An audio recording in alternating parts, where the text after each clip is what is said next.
Gran escándalo se produce en el corazón de Jerusalén, esa magnífica ciudad que rebosa de fervor religioso y tensiones políticas. Esa ciudad llena de profecías y promesas milenarias ha sido el escenario de un gran escándalo sin precedentes que comenzó a agitar las aguas turbulentas y a poner las tensiones mucho más calientes. El Sanedrín, esa máxima autoridad religiosa del pueblo judío, se encuentra en el ojo del huracán a causa de un jovencito que dice que hace milagros. Aglomera multitudes de personas y, por si fuera poco, dice que es el Mesías. Este joven se hace pasar por el Mesías, anuncia un mensaje de amor y de esperanza, de redención, y además sana a los enfermos, y eso ha causado un gran revuelo en la ciudad de Jerusalén y en cualquier lugar donde se presente su mensaje. Ese escándalo ha sacudido los cimientos de toda la ciudad. Y la gente se pregunta: ¿cómo es posible que este hombre que proclama ser el Hijo de Dios sea rechazado por aquellos que se consideran los líderes de la fe? ¿Por qué el Sanedrín no lo acepta? ¿Por qué quieren quitarle la vida? Esta es la prédica número 36 de la serie del Evangelio de Juan que estamos estudiando aquí en la Iglesia Bíblica de Guatemala, y nos corresponde leer nuestro pasaje de estudio que fue anunciado, pero como el pasaje es extremadamente largo, vamos a seccionarlo, así que empecemos con la primera sección, Juan 9, 13 al 17. Llevaron ante los fariseos al que había sido ciego, y era día de reposo cuando Jesús había hecho el lodo y le había abierto los ojos. Volvieron pues a preguntarle también los fariseos cómo había recibido la vista. Él les dijo: me puso lodo sobre los ojos y me lavé y veo. Entonces algunos de los fariseos decían: ese hombre no procede de Dios, porque no guarda el día de reposo. Otros decían: ¿cómo puede un hombre pecador hacer estas señales? Y había disensión entre ellos. Entonces volvieron a decirle al ciego: ¿qué dices tú del que te abrió los ojos? Y él dijo que es profeta. Hermanos, aquí vemos cómo los fariseos empiezan a interrogar al que había sido ciego. ¿Se recuerdan que el domingo pasado estudiamos cómo Jesús sanó a este que había sido ciego, y lo sanó escupiendo en la tierra, haciendo lodo con su saliva y poniéndosela en los ojos y mandándolo al estanque a lavarse? Y ahora el Sanedrín empieza a hostigar a ese muchacho y le va a realizar una serie de preguntas, no solo a él, sino también a su familia. Y es que los vecinos del que había sido ciego le llevaron al ciego a las autoridades del templo. Al que había sido ciego se lo llevaron al templo. Ya sabemos que los milagros que Jesucristo había hecho en Jerusalén no habían sido del agrado de los fariseos. Por lo tanto, este nuevo milagro tampoco era del agrado de ellos.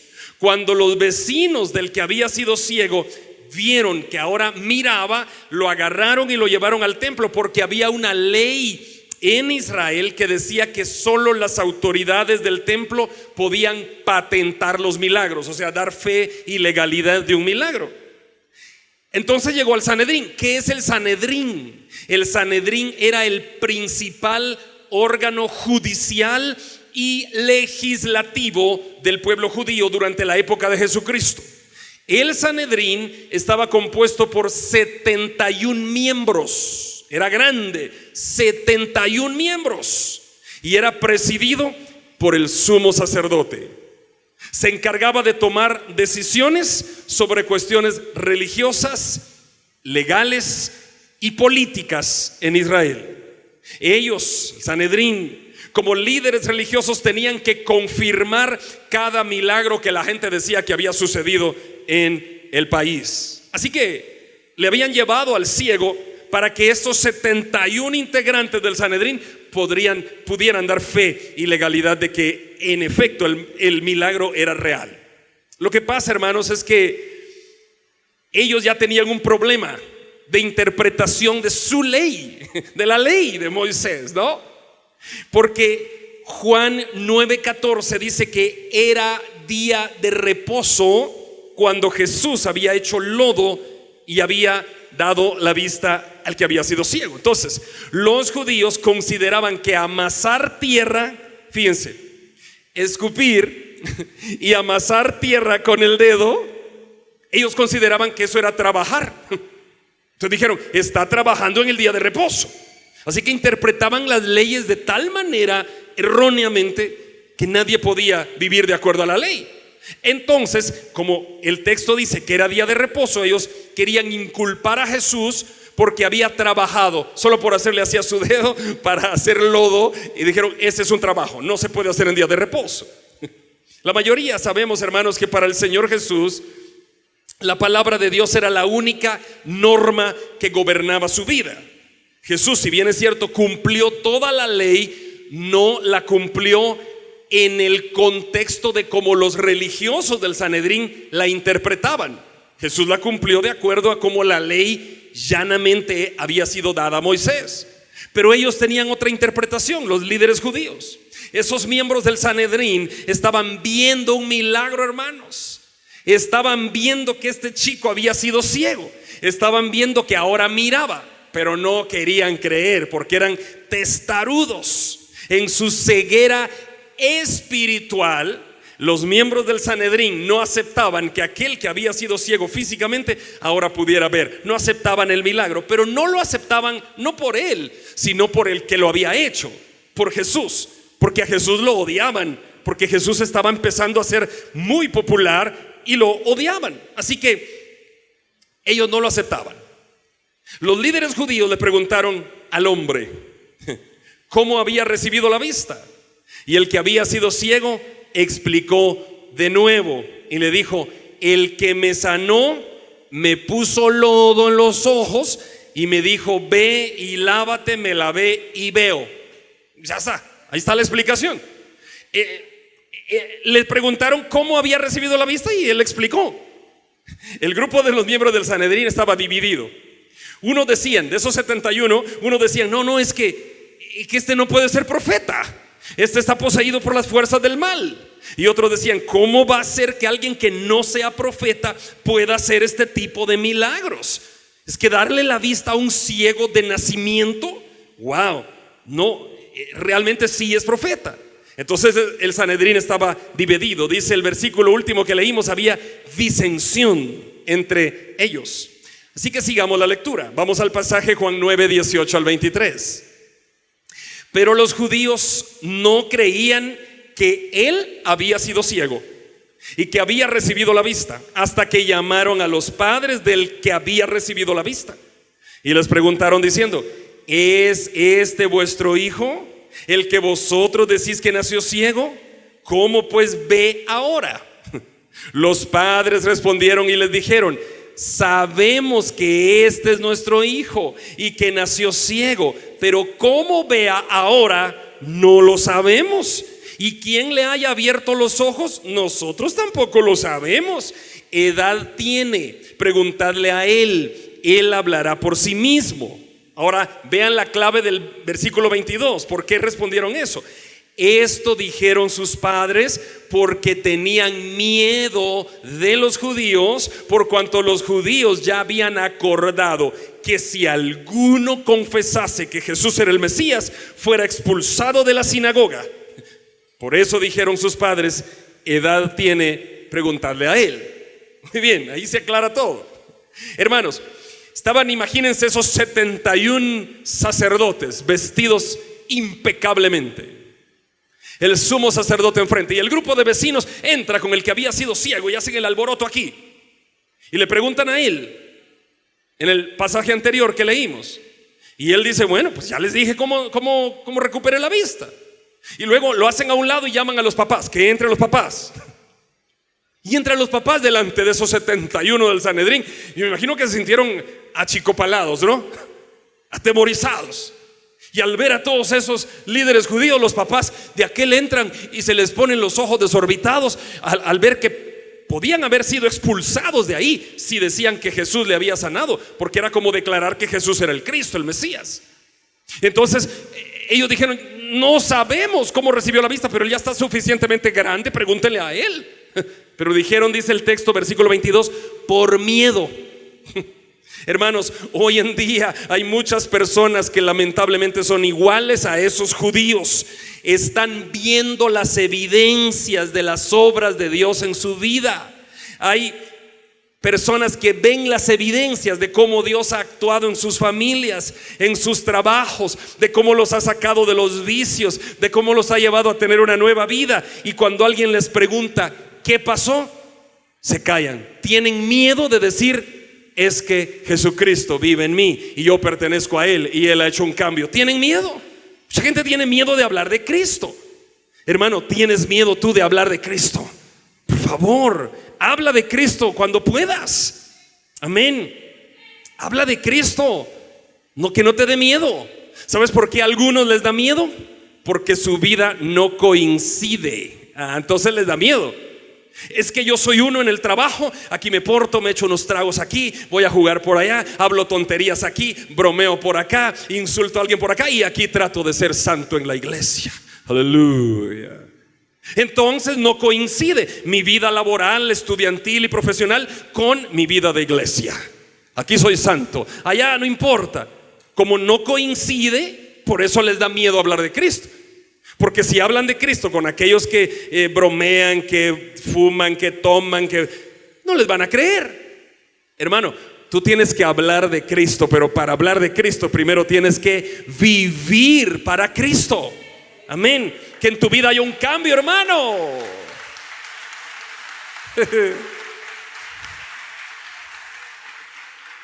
Aquí está un buen ejemplo. Este había sido ciego, pero ahora miraba. Su vida había tenido un cambio. Y nosotros andábamos en la ceguera espiritual, pero ahora nuestra vida tiene un cambio. Regresemos al pasaje. Esos líderes judíos llamaron a los padres del muchacho, porque pensaron que el muchacho estaba mintiendo. Y los papás entraron atemorizados. Y los papás no dijeron prácticamente nada. Los papás dijeron: pregúntenle a él, él puede decirles. A ellos les daba miedo hablar de Jesucristo en el templo. Hermanos, si Dios te ha salvado, si Dios te ha bendecido, si Dios te ha ayudado a llegar hasta aquí en victoria, no tengas miedo. No tengas miedo. Amén. No tengas miedo. Porque mayor es el que está contigo, en ti, que el que está en el mundo. El que está en el mundo es Satanás, el que está en ti es Cristo. Así que no tengas miedo. Camina con la mente, con la frente, levantada, sabiendo que Dios es el que está contigo. Pero si tú andas haciendo algo que no está de acuerdo a la voluntad de Dios, entonces obviamente vas a experimentar miedo. Sigamos con el pasaje de estudio. Juan 9, 24 al 34. Entonces volvieron a llamar al hombre que había sido ciego y le dijeron: da gloria a Dios, nosotros sabemos que ese hombre es pecador. Entonces él respondió: si es pecador no lo sé, una cosa sé, que habiendo yo sido ciego, ahora veo. Le volvieron a decir: ¿qué te hizo? ¿Cómo te abrió los ojos? Él le respondió: ya os lo he dicho y no habéis querido oír. ¿Por qué lo queréis oír otra vez? ¿Queréis también vosotros haceros sus discípulos? Y le injuriaron y dijeron: tú eres su discípulo, pero nosotros discípulos de Moisés somos. Nosotros sabemos que Dios ha hablado a Moisés, pero respecto a ese no sabemos de dónde sea. Respondió el hombre y les dijo: pues esto es lo maravilloso, que vosotros no sepáis de dónde sea, y a mí me abrió los ojos. Y sabemos que Dios no oye a los pecadores, pero si alguno es temeroso de Dios y hace su voluntad, a ese oye. Desde el principio no se ha oído decir que alguno abriese los ojos a uno que nació ciego. Si este no viniera de Dios, nada podría hacer. Respondieron y le dijeron: tú naciste del todo en pecado, y nos quieres enseñar a nosotros, y le expulsaron. Hermanos, esos del Sanedrín ya no sabían qué hacer. El chico que había sido ciego les estaba predicando y les estaba dando grandes lecciones de teología. Y ellos en su testarudez no querían aceptar que Jesús fuera el que había hecho el milagro. Hermanos, aquellos líderes estaban enfurecidos porque el muchacho que había sido ciego les estaba predicando en el templo donde ellos solían predicar, y ellos eran los líderes. Ahí un muchacho que había sido mendigo y ciego empieza a predicarles. Hermanos, vemos la diferencia. Este chico que había sido ciego no tuvo miedo de hablar de Jesús. Sus papás tuvieron miedo, el chico no. El chico dijo: ¿por qué voy a tener yo miedo si a mí Él me abrió los ojos? Si yo antes andaba en oscuridad y hoy veo, ¿cómo voy a callar? Y no me importa decirles a estos, que es toda la curia de aquí, del Sanedrín, todos los sacerdotes, no me importa decirles aquí aunque me expulsen, pero yo, habiendo sido ciego, ahora puedo ver, y nunca voy a callar las maravillas de aquel que me abrió los ojos. Hermanos, debemos ser como ese hombre, hermanos. Habiendo nosotros estado ciegos en nuestros delitos y pecados, Cristo se nos aparece. Y Cristo nos aparece en el camino y nos hace un alto. Íbamos ciegos de camino al infierno, de camino a la perdición. Y íbamos ciegos, no sabíamos a dónde. Íbamos para donde el mundo quisiera. No podíamos ver con claridad nada, absolutamente. Pero un día Cristo se nos aparece. Nosotros paramos y Él nos abre los ojos espirituales. Y ahora vemos con claridad. ¿Cómo te vas a callar, hermano, de lo que Dios ha hecho en ti? No te calles, no cierres tus labios a hablar a otros de Cristo. Mucha gente por ahí dice una frase que no es cierta. Dice: predica siempre, y cuando haya necesidad, utiliza las palabras. En otras palabras dicen: predica con tu vida, con tu ejemplo, y si es necesario, utiliza las palabras. Esa frase no es cierta. Para predicar, tú no puedes predicar solo con tu ejemplo. Tú tienes que predicar hablando de Cristo. Tú tienes que hablar de Cristo. Si tú no hablas, la gente no va a saber qué pasó contigo.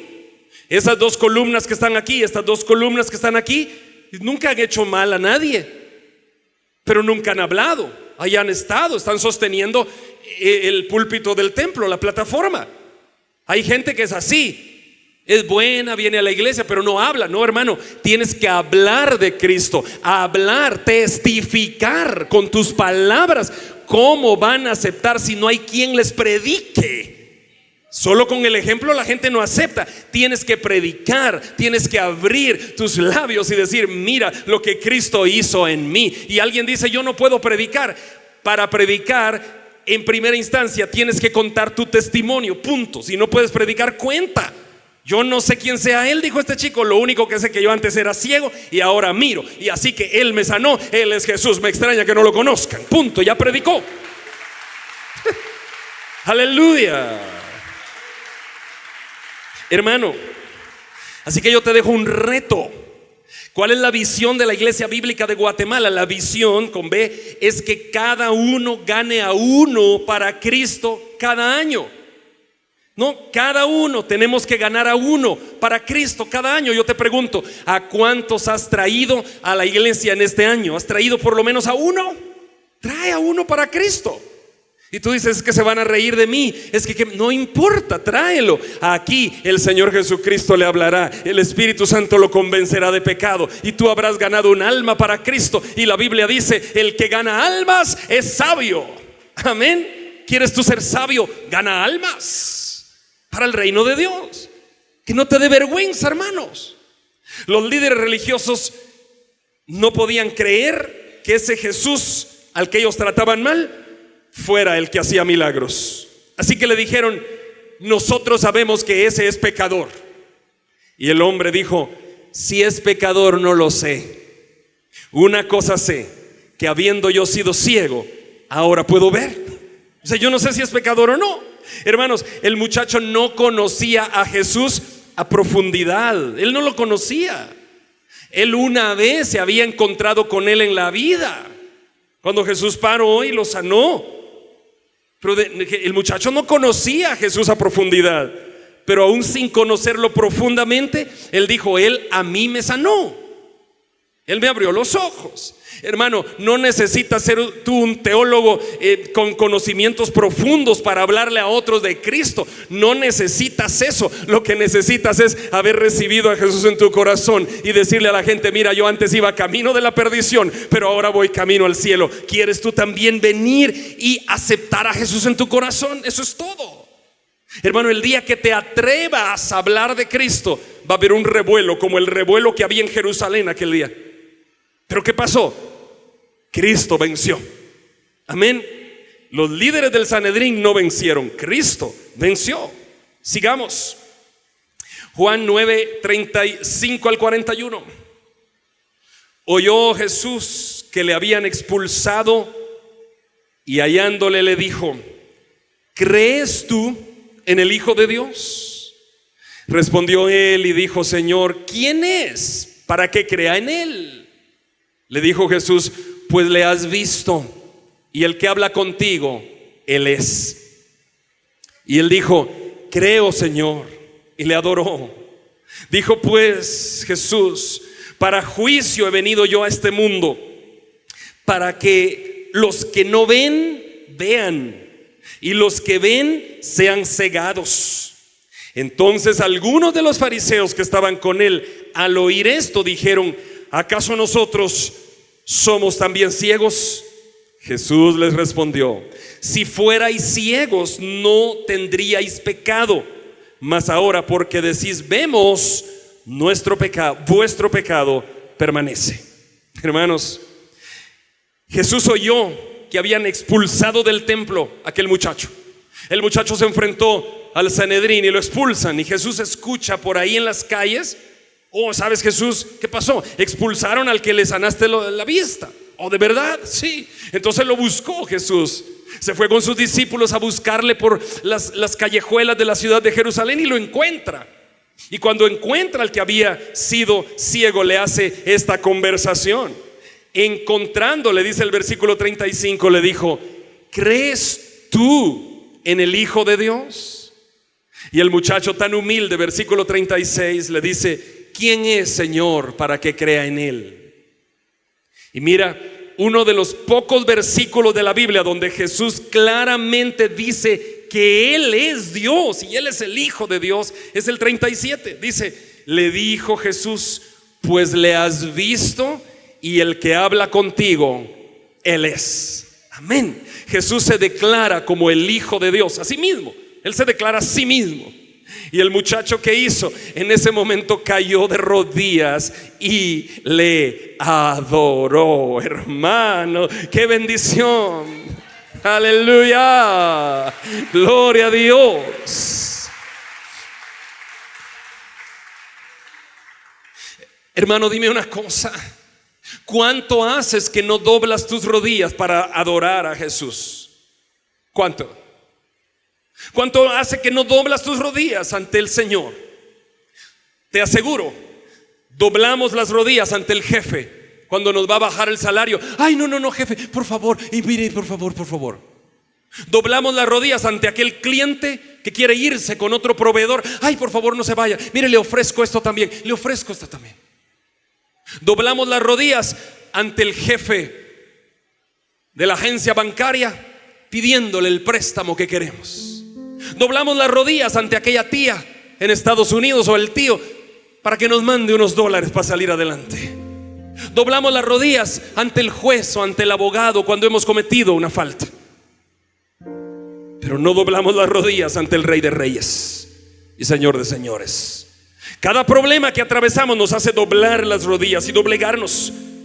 ¿Por qué no doblas tus rodillas ante el Rey? ¿Sabes una cosa, querido? La clave para solucionar tus problemas no está en tu esposa, ni en tus hijos, ni en el pastor, ni en nada. La clave está en Jesús. Dobla tus rodillas, búscale a Jesús y Él soluciona cualquier dificultad que estés atravesando hoy.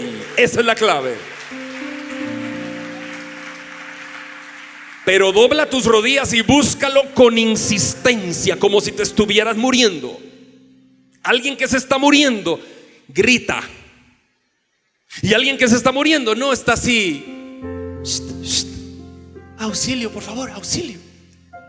Alguien que se está muriendo grita.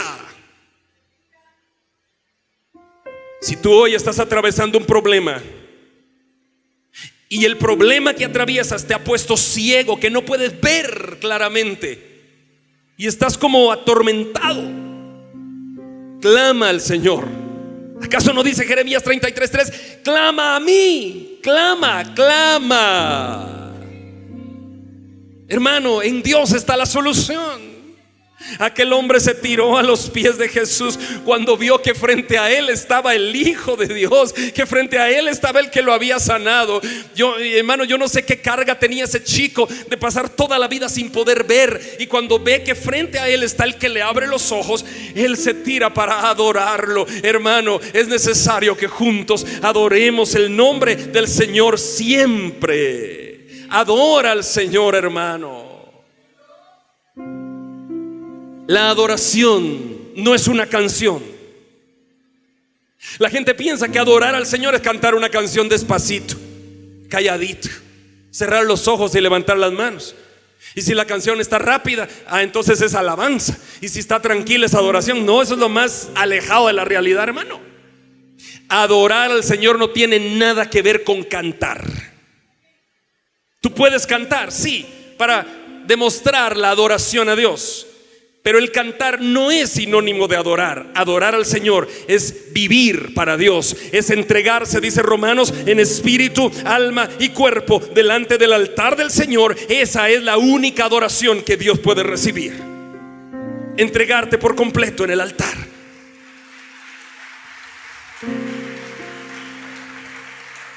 ¿Y por qué la Biblia dice altar? ¿Por qué entregarme en el altar?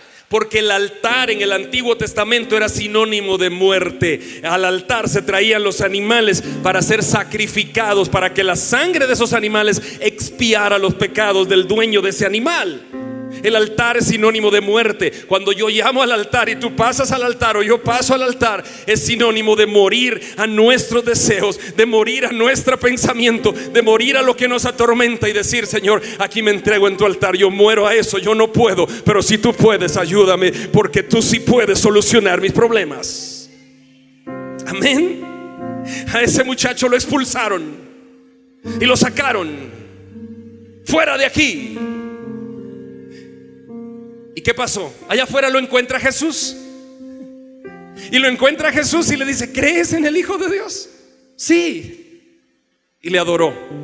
Hermano, escúchame bien. Probablemente tú estás atravesando por problemas hoy. Probablemente tu familia te ha despreciado. Probablemente yo conozco jóvenes, yo conozco señoritas que me han dicho: pastor, mi familia me desprecia, mi familia no me quiere ni ver porque soy cristiano. Pero sigue adelante, hermano. Mateo 19:29 dice que no hay alguien que haya dejado casas, hermanos, tierras, hermanas, padres, madres, etcétera, por causa de mi nombre, que no reciba 100 veces más y en el siglo venidero la vida eterna. Si te han expulsado hasta de tu familia, quiero que sepas que allá afuera de la puerta de la expulsión, Cristo se encontrará contigo y te dirá: ¿crees tú en el Hijo de Dios? Entonces sigamos adelante y Él te abraza y te lleva de triunfo en triunfo y de victoria en victoria.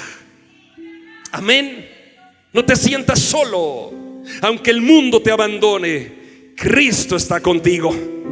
Quizá ahora tu familia te desprecia, quizá tus amigos te desprecian. Aquí hay un hermano que por respeto no lo menciono el nombre, pero lo quiero mucho. Y me dice: pastor, ni sabe qué, desde que acepté a Cristo mi mujer está molesta conmigo. Antes cuando tomaba ella estaba feliz y no le importaba que llegara yo borracho. Pero ahora que yo le digo: voy a la iglesia, ¿te vienes? No. Regreso de la iglesia sobrio y ella no me recibe, me voltea la cara. ¿Por qué? Me dice. Déjela, le digo yo. Dios ya va a tratar con ella algún día. Pero hay gente, hermanos, tan contradictoria que te prefieren ver mal a verte triunfar en el Señor. Pero Cristo, Él es el vencedor. Él ganó en la cruz y tú eres más que vencedor en Cristo. No te des por vencido. Hermanos, en este pasaje hay una clave maravillosa. Cristo le pregunta al muchacho: ¿crees tú en el Hijo de Dios? Era una cuestión complicada, pero Jesús se daba cuenta de que los enfrentamientos con los líderes religiosos le habían llevado a este muchacho a ser expulsado del templo y probablemente su fe se le había acabado. Pero el muchacho le dijo esa respuesta tan humilde: ¿quién es, Señor, para que crea? ¿Quién es? Quiero creer, dime quién es. Soy yo, le dice el que habla contigo. Hermano, sabes, muchos de tus amigos están anhelando que tú les hables de Cristo. Ellos en su interior quieren un cambio. No cierres tus labios, por favor, querido. Háblales de Cristo. Solo basta con preguntarles esto, decirles: Federico, ¿crees tú en el Hijo de Dios? Punto, ya. Te aseguro que el tal Federico, tu amigo, se va a quebrar por dentro y te va a decir: ¿quién es, Andri, para que yo crea? Y te va a abrir la puerta que le presentes el Evangelio. Hay mucha necesidad allá afuera y nosotros aquí en la iglesia estamos felices. Pero sabes, cuando la gente descubre que Jesús es el Hijo de Dios, lo que hace es adorar su nombre. Ese muchacho, cuando escuchó que Cristo le dijo: yo soy el que habla contigo, se tiró al piso y le adoró.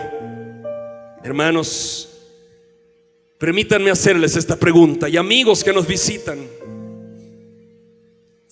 ¿crees tú en el Hijo de Dios? ¿Qué hizo este chico?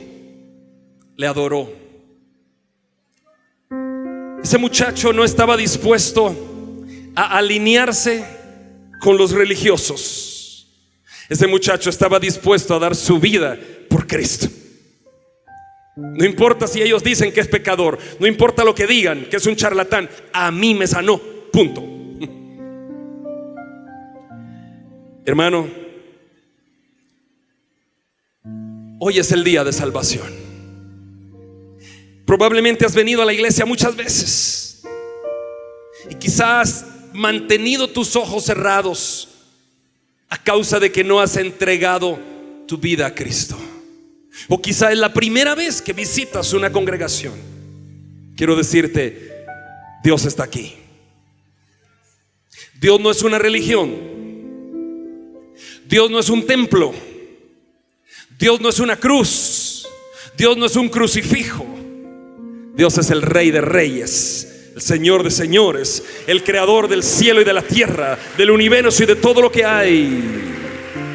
Él es el único que puede darte vida y vida en abundancia. Quizás has buscado el camino al cielo por fuentes equivocadas. Quizás has pensado que las buenas obras te llevan al cielo, o que asistir a este templo te lleva al cielo, o que hacer este ritual te lleva al cielo. Nada más lejos de la realidad. Lo único que te lleva al cielo es una persona. Su nombre es Jesús. Él es el Hijo de Dios. El único camino al Padre es Jesucristo y nadie más. ¿Quieres aceptar a Jesús hoy? Acércate a Dios y Él se acercará a ti. Te invitamos a conectarte con la palabra de Dios todos los días a través de este canal, en esta red social. Si vives en Guatemala, te esperamos en nuestras reuniones semanales. Iglesia Bíblica de Guatemala. Predicamos la verdad de las Escrituras.